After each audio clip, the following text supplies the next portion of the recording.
എല്ലാവർക്കും പുതിയൊരു വീഡിയോയിലേക്ക് സ്വാഗതം. ഇന്നത്തെ വീഡിയോയിൽ എന്ന് പറഞ്ഞാൽ ഒരുപാട് ആൾക്കാർ പുതിയ സെല്ലർ അക്കൗണ്ട് ഉണ്ടാക്കിയിട്ടുണ്ട്. അപ്പോൾ സെല്ലർ അക്കൗണ്ട് ഉണ്ടാക്കി കഴിഞ്ഞാൽ അതിൽ സെയിൽ വന്നു കഴിഞ്ഞാൽ നമ്മൾ എങ്ങനെയാണ് അതിൻ്റെ റിപ്പോർട്ട്സ് നമ്മൾ ഡൗൺലോഡ് ചെയ്യുക. കാരണം അത് റിപ്പോർട്ട്സ് നമ്മൾ ഡൗൺലോഡ് ചെയ്തിട്ട് നമ്മൾ GST ഫയൽ ചെയ്യുന്ന ആൾക്ക് നമ്മൾ അയച്ചു കൊടുക്കണം. അപ്പോൾ ആ ഒരു റിപ്പോർട്ട് നമ്മൾ എങ്ങനെയാണ് ഡൗൺലോഡ് ചെയ്യുക. ഇനി നമ്മൾ സ്വന്തമായിട്ട് ചെയ്യുകയാണെന്നുണ്ടെങ്കിൽ എങ്ങനെയാണ്, ഇപ്പോൾ നമുക്ക് റിപ്പോർട്ട്സ് ഇല്ലാതെ നമുക്കൊരു ഐഡിയ കിട്ടില്ല. അപ്പോൾ എങ്ങനെയാണ് നമുക്ക് വന്നിട്ടുള്ള റിപ്പോർട്ടുകൾ നമ്മൾ ഡൗൺലോഡ് ചെയ്യുക എന്നുള്ളതാണ് നമ്മൾ ഈ ഒരു വീഡിയോയിൽ പറയാൻ പോകുന്നത്. അപ്പോൾ ഫസ്റ്റ് ഓഫ് ഓൾ നമ്മളെ ആമസോൺ സെല്ലർ അക്കൗണ്ടിൽ നമ്മൾ ഓപ്പൺ ചെയ്ത് കഴിഞ്ഞാൽ ഇങ്ങനൊരു ഇൻ്റർഫേസാണ് വരിക.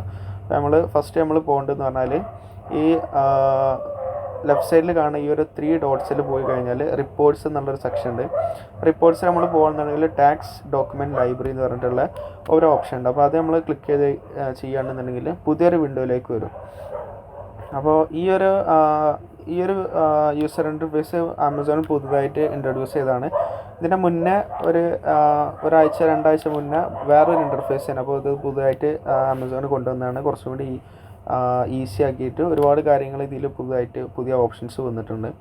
അപ്പോൾ ടാക്സ് ഡോക്യുമെൻറ്റ്സ് ലൈബ്രറിയിൽ വന്നു കഴിഞ്ഞാൽ ഇവിടെ സെല്ലർ ഫീ ഇൻവോയ്സസ് ഉണ്ട്. അപ്പോൾ FBIയിൽ എൻറോൾ ചെയ്തിട്ടുണ്ട് എന്നുണ്ടെങ്കിൽ ഇതിൽ നമ്മൾ നോക്കുകയാണെന്നുണ്ടെങ്കിൽ നമുക്കിവിടെ ഡേറ്റ് ഉണ്ട്. അപ്പോൾ ഈ വീഡിയോ നമ്മൾ റെക്കോർഡ് ചെയ്തെന്ന് പറഞ്ഞാൽ 6 ഡിസംബറിലാണ് നമ്മൾ ഈ വീഡിയോ റെക്കോർഡ് ചെയ്യണത്, 6 ഡിസംബർ. അപ്പോൾ കഴിഞ്ഞ മാസത്തെ റിപ്പോർട്ട് എന്ന് പറഞ്ഞാൽ ഇപ്പോൾ ഈ മാസം ഡിസംബർ ആണെങ്കിൽ കഴിഞ്ഞ മാസം നവംബറാണ്. അപ്പോൾ ലാസ്റ്റ് നമ്മളിവിടെ എൻഡ് ഡേറ്റിൽ നോക്കുകയാണെന്നുണ്ടെങ്കിൽ ഡിസംബർ മാസമാണ്. അപ്പോൾ കഴിഞ്ഞ മാസം നവംബർ ലാസ്റ്റ് നവംബർ 30 ജനറേറ്റ് ചെയ്തിട്ടുള്ള റിപ്പോർട്ടുകൾ നമുക്കിവിടെ കാണാൻ പറ്റും. അപ്പോൾ നമ്മളിവിടെ വേണമെങ്കിൽ വ്യൂ അടിച്ചു കൊടുത്തു കഴിഞ്ഞാൽ ആ ഒരു റിപ്പോർട്ടിലേക്ക് പോകും.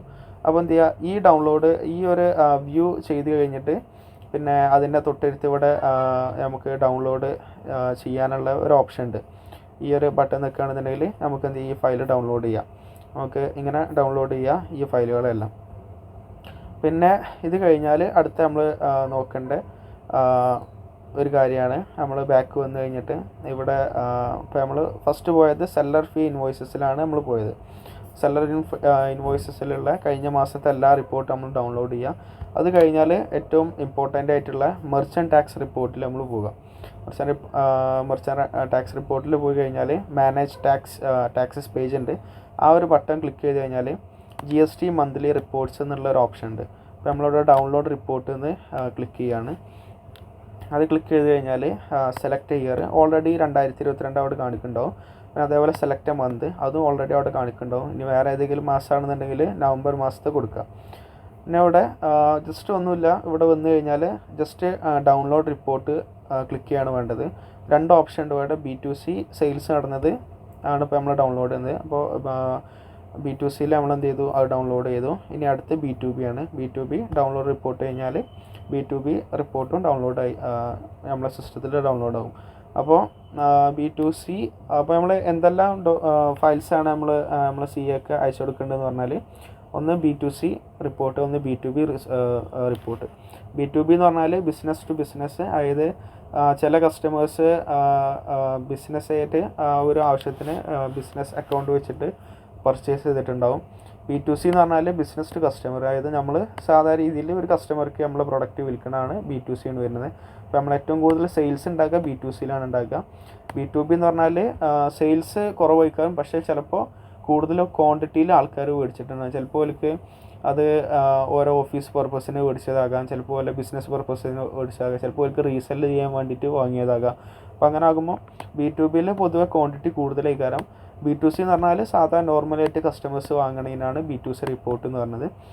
ബിസിനസ് ടു ബിസിനസ്സാണ് B2B എന്ന് പറഞ്ഞത്, ബിസിനസ് ടു കസ്റ്റമറാണ് B2C എന്ന് പറഞ്ഞത്. അപ്പോൾ ഇത്രയും ഡീറ്റെയിൽസാണ് നമ്മൾ എന്ത് ചെയ്യുന്നത്, GST ഫയൽ ചെയ്യാൻ നമ്മൾ CA-കാരന് അയച്ചു കൊടുക്കുന്നത്. നമുക്ക് കൂടുതൽ സ്റ്റോക്ക് ട്രാൻസ്ഫർ റിപ്പോർട്ട് അങ്ങനെ ഒരുപാട് റിപ്പോർട്ടുകളുണ്ട്. അപ്പോൾ അങ്ങനെ ഏതെങ്കിലും കൂടുതൽ ഡീറ്റെയിൽസ് അറിയണമെന്നുണ്ടെങ്കിൽ താഴെ കമൻറ്റ് സെക്ഷനിൽ ചോദിക്കുക. അതേപോലെ ഒരു കോഴ്സ് നമ്മൾ പ്രൊവൈഡ് ചെയ്യുന്നുണ്ട്, ഫ്രീ ആയിട്ടാണ് കോഴ്സ് നമ്മൾ പ്രൊവൈഡ് ചെയ്യണത്. 10,000 രൂപയുടെ കോഴ്സാണ്. കോഴ്സിൽ ബേസിക് ആയിട്ടുള്ള കാര്യങ്ങൾ, എങ്ങനെയാണ് ഒരു സെല്ലർ അക്കൗണ്ട് ഓപ്പൺ ചെയ്യേണ്ടത്, എങ്ങനെയാണ് നമ്മൾ റിപ്പോർട്ട് ഡൗൺലോഡ് ചെയ്തിട്ട്, അതായത് നമുക്ക് സെയിലില്ലാന്നുണ്ടെങ്കിൽ എങ്ങനെയാണ് നമ്മൾ സ്വന്തമായിട്ട്, അതായത് ഒരു CA-കാരന് നമ്മൾ കൊടുക്കണമെന്നുണ്ടെങ്കിൽ ചുരുങ്ങിയത് ഒരു 500-600 രൂപ നമ്മൾ കൊടുക്കണം. മന്ത്ലി ഫയൽ ചെയ്യാൻ.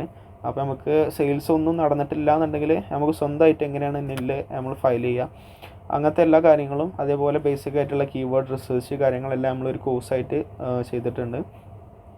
കോഴ്സ് ഇംഗ്ലീഷിലും ഹിന്ദിയിലും അവൈലബിൾ ആണ്. അപ്പോൾ കോഴ്സിൽ ആക്സസ് കിട്ടാൻ വേണ്ടിയിട്ട് താഴെ നമ്മളൊരു ഇൻസ്റ്റാഗ്രാം പേജ് കൊടുക്കുന്നുണ്ട്. ആ പേജ് ഫോളോ ചെയ്യുക. അതിൻ്റെ ഒരു സ്ക്രീൻഷോട്ട് നമ്മൾ യൂട്യൂബ് സബ്സ്ക്രൈബ് ചെയ്തതിൻ്റെ ഒരു സ്ക്രീൻഷോട്ട് അതിൽ അയക്കുകയാണെന്നുണ്ടെങ്കിൽ നമ്മൾ ആ കോഴ്സിൻ്റെ ആക്സസ് തരുന്നതാണ്. അപ്പോൾ കോഴ്സ് ഡീറ്റെയിൽ ആയിട്ട് എല്ലാ കാര്യങ്ങളും അതിൽ മനസ്സിലാകും. ഫ്രീ ആണ് കോഴ്സ്, ഫ്രീ ആയിട്ട് ദിവസവും ഫ്രീ ആയിട്ടാണ് കൊടുക്കുന്നത്. അപ്പോൾ ഈ ഒരു കോഴ്സ് ഫ്രീ ആയി കൊടുക്കുക പറഞ്ഞാൽ ഏതാനും കുറച്ച് ദിവസങ്ങൾ മാത്രമേ കൊടുക്കുന്നുണ്ടാവുള്ളൂ. അപ്പോൾ എല്ലാവരും മാക്സിമം ആ ഒരു ചാൻസ് യൂട്ടിലൈസ് ചെയ്യാൻ ശ്രമിക്കുക. അപ്പോൾ ഇന്നത്തെ വീഡിയോയിൽ ഇത്രയും ഡീറ്റെയിൽസാണ് പറയാനുള്ളത്. കൂടുതൽ എന്തെങ്കിലും അറിയണമെന്നുണ്ടെങ്കിൽ കമൻറ്റ് സെക്ഷനിൽ ചോദിക്കുക. അപ്പോൾ thank you, have A nice day.